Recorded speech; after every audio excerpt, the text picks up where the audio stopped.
He's not you don't have to say he's a dirty player to say that's a dirty play. The guys are more protective of their legs than even their head. Sure. In basketball, we've tried, especially at the collegiate level, but some at the NBA level. You get hit in the head now, it's a flagrant foul. Right. Okay, but you can see what's coming to your head, and honestly, it's not as important as your legs, your knees, right. Even your back is screwed up. Football players think a lot like this. Cam Newton, remember in the Super Bowl, that's why he said he didn't dive on the fumble, which he should have in the Super Bowl when they're down 6 points, because I don't want somebody, I don't know what's coming around my knees. Guys are, especially once you get 6'4", 6'5", that's actually the threat of when a guy clips you on a screen, sticks out an elbow, you go by and whisper in their ear, don't jump because I'll get your legs. You just touch a guy in his legs, on his legs when he jumps in the air, and they'll freak out. They'll miss the shot. So Charles is saying, and you agree with him, that is kind of like Shaq's just saying, dude, if I'm a big and you go up, I put my foot out. I don't think he was trying to get him a step, but I also think that you run every time you get extra close underneath the guy when he's shooting, you run the risk of that happening. And look, but that's also Zaza's role, right? He has to play a little bit too hard. Yes. He has to hold his screens a little bit too long. That's who he is, right? I mean, look, he set some illegal screens in that same game where he's just clipping guys. He caught Patty Mills with one that was nasty that freed Steph up for a first half three. So some guys are in this league because of skill. Some guys are in this league because they're long and play that way. Yeah, that's okay. Well, I mean, Matthew Dellavedova 2 years ago in the NBA playoffs. Remember, people were like, "Well, he's dirty." No, he's diving on the floor for loose balls. He wouldn't be in the NBA if he wasn't a little bit tougher, a little bit more willing to give up of his body, and occasionally your body gets in the wrong spot. It's an unintentionally dirty play. I remember Matt Barnaby, he's a hockey guy, and he always told me, he goes, I was in the league not because I could skate. He goes, if I could skate, I wouldn't fight. Once I wouldn't, he goes, now I couldn't play in the league because they've kind of outlawed fighting and everybody skates so fast. I do think what's happening in the NBA now, because it's such a shooter's league, for a guy like Zaza, he really has to do extra stuff. Because if you can't shoot now, they don't want you in the league. Not just that, though. Remember who he's replacing. And when Andrew Bogut got hurt, everyone talks about Draymond Green getting suspended for Game 5. Yeah. That was big. But when Andrew Bogut got hurt, that changed everything. Andrew Bogut was the best illegal screener in the NBA, right? He would open up Steph for a three or 2 or 3 threes a game. And Bogut was also a very good rim protector, and he was a good passer. Zaza's not the passer. He's not the rim protector, but he's younger. He's a little bit stronger. He's not as apt to get hurt, and he's taken on some of that Bogut role. And that's really important for a finesse team like the Golden State Warriors. I start my show saying, I understand everybody falling in love with Derrick Rose and Westbrook and John Wall. I get it. They're dynamic. John's a great finisher at the rim. The little guy jamming down the lane is one of my favorite plays. It's a great play in basketball. Little guy in the forest, John Wall. But these dominating ball-centric guards I'm watching last night, was John terrified or was he just shot? Well, he's not a great shooter. So you mentioned how you get better over time. One of the arrogant things that the NBA thinks is because you're not doing anything else, and there's some reality to it, that you're eventually going to become a better shooter. Jason Kidd couldn't shoot at all when he got to the NBA. I think he's 8th all-time in three-point shooting. So just because you're around the gym, you have a work ethic, sure, you're eventually, but there's a ceiling there, and he regressed towards the mean with his jump shooting. He's not a great jump shooter. I think there was pressure, there was fatigue. There was the fact that I thought Boston did a great job of shrinking the court and making him take contested jump shots. And I think he was also defensively, you're guarding all the continuous ball screens of the Celtics.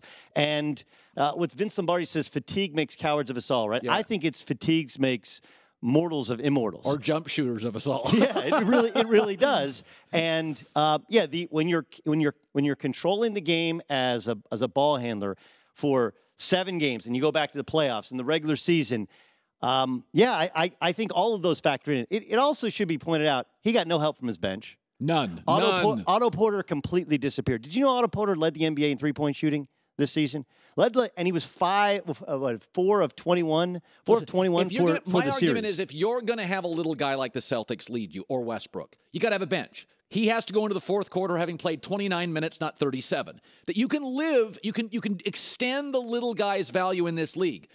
But he has to go into the fourth well-rested with about 8 minutes left. John Wall, Westbrook, Harden, they go into... Steph Curry. They go into the fourth quarter. They got 34 minutes in. I think that's also part of the brilliance to LeBron, which is not just that he has the ability to play through fatigue, but he also is not the dominant ball handler he used to be.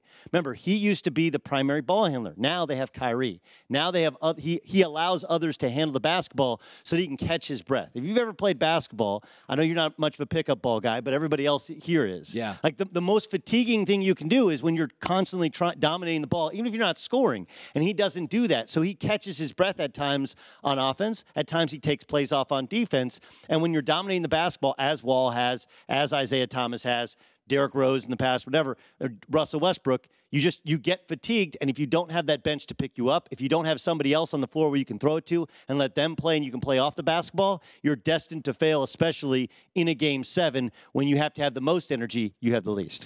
Okay, so Broussard said yesterday, and I love him, and I've leaned on you for years. You guys in your Lonzo Ball stuff, he can't shoot. You told me Broussard is like, I'd take him number 1. I'm like, in a pick-and-roll league, that guy is going to be Lonzo Ball is going to be a disaster defensively. Are you falling in love with him? I like Lonzo Ball, but it's all in context, right?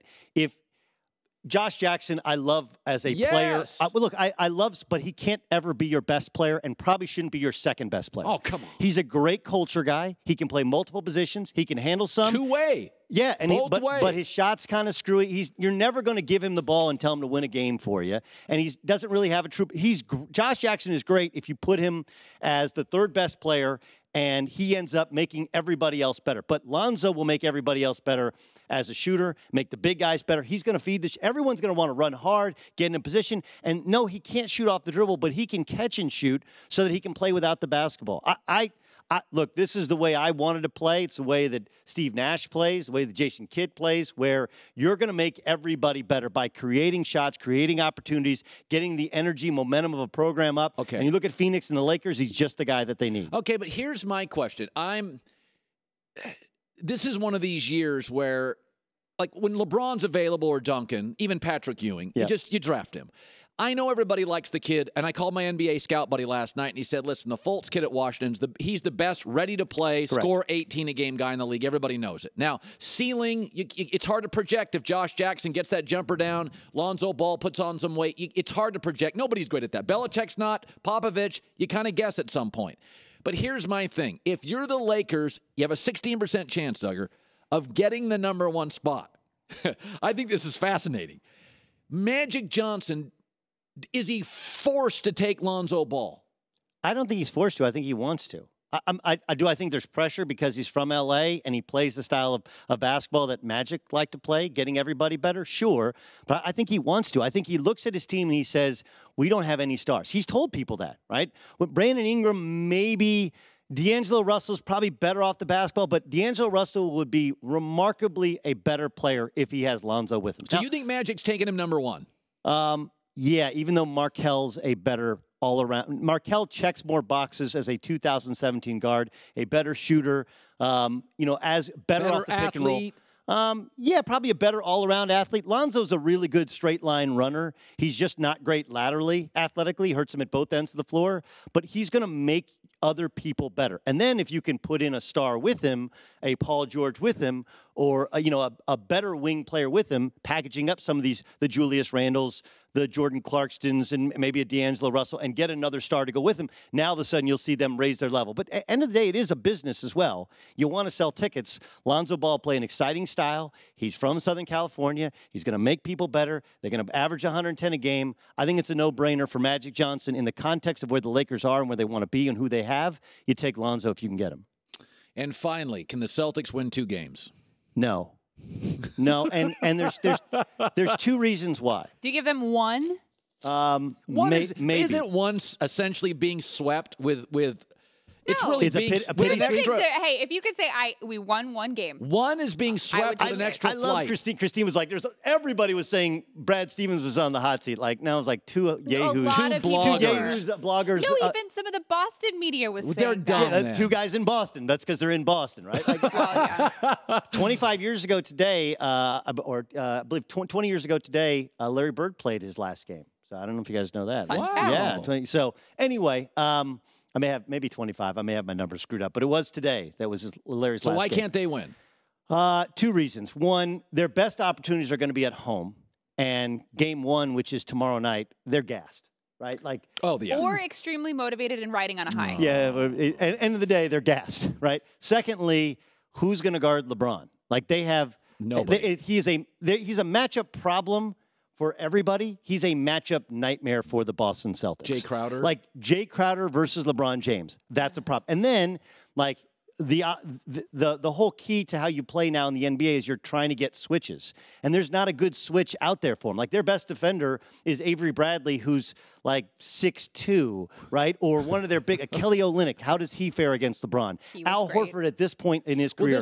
This is what I said. They don't have one good matchup for LeBron on the ball or on a switch. This is why I thought they should have gone after Jimmy Butler, because it would have given them for the next 4 to 5 years the closest sort of LeBron-ish player. Like, if you don't have, like, Kawhi gives you, Draymond Green and Kawhi give you at least a guy that can go up and down the floor and be competitive. Like, if you can't slow, like, Draymond gives LeBron. But they did go after Jimmy Butler. Hold on. There's a couple things. First of all, if you're an NBA GM and Danny Ainge calls you, you hang up immediately. I mean, look at the last 3. Look, the trade he made with the Brooklyn Nets is the greatest heist in the history of the NBA. They didn't just get 3 first-round draft picks for Pierce and Garnett and Jason Terry, who the run was done with the Celtics. This year's not. That's part of the trade was they got the rights to switch picks. So this isn't even they don't even get the Nets pick. They just get the right to switch picks. They got another first-rounder coming next year. So how they got Isaiah Thomas, how they got Jay Crowder, look it up. They're all-time heists. So if you see Danny Ainge's number on your cell phone, you're like, I'm not trading with that guy. So first thing is, I don't know if they could have actually made that trade. Secondly, if they get the number 1 pick tonight, you draft Markelle Fultz. Avery Bradley becomes your bench player, perfect bench guy, perfect 6-man. And now everything else, you can trade Terry Rozier, you can trade Marcus Smart, you can trade Olynyk, you can trade Jaylen Brown for the Paul George, for whoever else is out there. You allow yourself more flexibility in the future as opposed to potentially trading for Jimmy Butler, who the Bulls probably didn't want to give up, not knowing what you had in hand with the draft.